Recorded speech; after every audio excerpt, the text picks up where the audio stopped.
Hello everyone, I hope you're all doing very well. Today we're in the JF-17. It's just been released, so it's mid-December 2019. And we're going to look at the Datalink situational awareness as it is now. Now, as it is, we've been told it's not coded, it's not working fully, but it is working to an extent and it is usable. So we're going to show what we've got at the time of making this. So let's get everything set up. Let's get rid of him. Let's get ourselves in intercept mode. That would be the normal mode to have if we were looking at our situational awareness. Make sure this guy is soy here. Set our radar up as TWS will be fine. 60 degrees will be fine. Let's go and get our IFF set up. IFF, we're just going to go for M1 plus, will be fine. Let's go return. We've got the AWACS here is our main contributor to our network. We've got a JF-17 controlled by AI who is a contributor to our network. A friendly F-86 who is not a contributor to our network. We've got hostile JL-11 1, 2, 3, 4, 5 and 6. We've got SAM 1, 2 and 3. So all of that stuff is going to show up on our situational awareness HSD through the data link. Note that I've linked this mission in the video description of this video you're watching. You're welcome to download that and practice this out for yourself. Put yourself on active pause, then you can just sit here playing about. Next thing, we need to connect to the data link. You're always going to do this. You're going to go master page here, so return, com2 again, 199, accept. We're not going to be a slave, we have to be a master, and we click that to hook onto the network. If it says NES, we are on the network. Now remember, this may change in the future. This is still early access, but that's how you do it at the moment. So we know we're hooked onto the network. So the first thing we're going to look at is the HSD. Let's go through it function by function. First, scale, 9 miles, 30 miles, 60 miles, 120 miles. Next, we've got what our radar can see, which is this cone here. And what we can do, if I just unlock, if I change it to, say, 25 degrees, you can see it's accurate, and for the range as well. So that's showing what our sensor is showing. Let me just put everything back. This here is our weapon range. Whatever weapon we've got selected, I assume it's an SC-10 or something I've got selected at the moment. That's a rough weapon range for that, very rough. Next is this. It's an inner compass rose, just showing northeast, southwest. Out here is an outer compass rose, showing the bearings, the headings, and it can be magnetic or true, which is a nice little feature. We are always there. We are always heading there, which currently is 018 true. Next, we'll look at the symbology. That there is a SAM site. It's unit number 23. It's at 0 altitude, if you can see that, 0. And it's got that little line on it. So this is the sign for a ground target. It's got a little line over it like that. That means I cannot see it with my sensors, but it's coming in from a Datalink partner, which is probably that AWACS. That there is a hostile airborne target. It is heading in that direction. It is unit number 18, and it is that altitude there, Angels 13. It's got a little horizontal line above it, showing I cannot see it on my sensor, so it's not on my radar. It's coming from the network. That guy there, unit 19, heading in that direction. I should say the red means that they're hostile. It does not have a line over it, so I can see it on my sensor, so I could go and see it on my radar there if I wanted, at Angels 17. Another guy there, I cannot see it. It's got the sign over it, unit number 17, and I can't read the angels. That there is another SAM site, SAM number 6, unit number 6, at Angels 1. That's ASL, obviously. It's got a line over it, so I can't see it. These yellow guys here are actually RWR contacts, and I've done a full video on RWR, so I'm not going to go over them now, but just to say these are low threat J11, J11, J11. You've got 2 merged over there, so I can't read that, but that is a SAM because it's a circle, and an airplane because it's a box. That's a J-17, and that's a priority target, as you can see, as it's priority and in the priority ring. So if I wanted to know what, for instance, that guy there is, then I would know because it aligns with this J11 contact here. Now it just so happens this guy and this guy are perfectly in line with me. So it could either be that guy that's the J11 or that guy that's the J11, or they could both be J11s. We can also see there's another J11 going to be somewhere along that axis, but we can't see him, and that Datalink can't see him. There's also going to be another one on that axis, but neither of us can see him. And I think there's going to be another one on that axis. There's also going to be a J-17 on that axis that we can't see him, and so on. We can see that there is a SAM, it's a 2S, which I think is an SA6. So that guy's almost certainly going to be an SA6. This is the AWACS. If I were to zoom out, I can see that is the AWACS. You can see he's got the line behind him, which means that I cannot see him. He's unit number 14. He's heading that direction. He's friendly.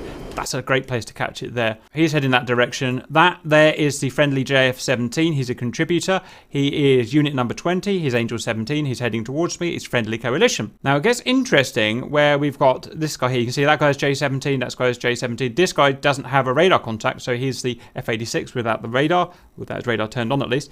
He's unit number 10 and he's Angel 17, and the network has got him as hostile. That, we think, is just not working at the moment. See, the JF-17 has been identified as a friendly because he's on the network. The F-86 is not on the network because he's an old 50s jet, and it's classifying him as a hostile. I don't know why that is. No one can tell us why that is, but just bear in mind that he is actually a friendly, but it's naming him as a hostile. Let's carry on with our look around the HSD. So we've got our threat ring here from the RWR. We've got our navigation information here, so that's us there. That's waypoint 1, 2, 3, and 4. Next, let's start pressing some of these buttons. So if I take off the friend filter, then the friendlies disappear. If I take off the AEW filter, then the guys that are not seen by myself will disappear. So you can see this guy's going to disappear.